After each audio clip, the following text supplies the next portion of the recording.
Comment agir pour protéger l'environnement, pour lutter contre la pollution informatique? Je me suis intéressée à ce sujet. J'ai enquêté sur l'entreprise Microrecycle Coopération. C'est un organisme à but non lucratif qui recycle le matériel informatique usagé et l'envoie dans les pays du Sud, notamment dans les écoles, les communes et autres centres. Un reportage de News Environnement.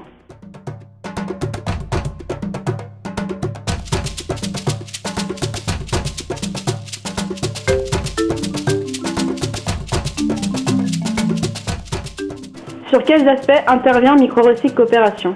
Microrecycle intervient en fait sur trois aspects. Le premier, c'est l'environnement. En récupérant et en réutilisant le matériel informatique, cela lui donne une seconde vie.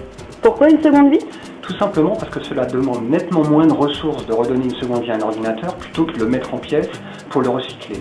Au final, c'est beaucoup plus écologique puisque cela évite au matériel de finir dans des sites d'enfouissement qui sont humainement et écologiquement inacceptables.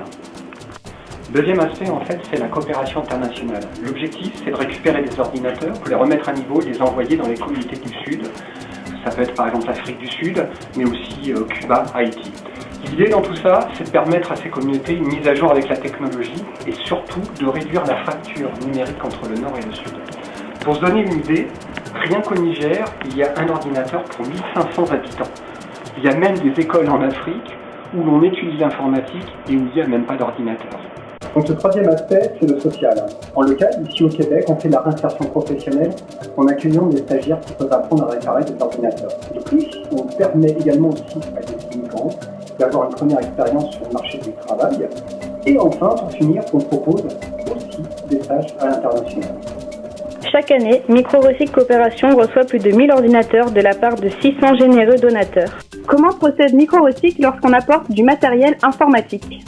Alors, lorsqu'on nous apporte par exemple un ordinateur et qu'il arrive dans nos locaux, on fait une évaluation technique. Ensuite, on remet un reçu d'impôt au donateur, puisqu'on est un organisme accrédité de bienfaisance. Après, ce qui se passe, c'est qu'on effectue une vérification technique de l'ensemble du matériel qui est réalisé par nos techniciens, qui s'assurent que tout fonctionne. Si tout est OK, on remet à niveau le matériel et on remplace uniquement ce qui est nécessaire.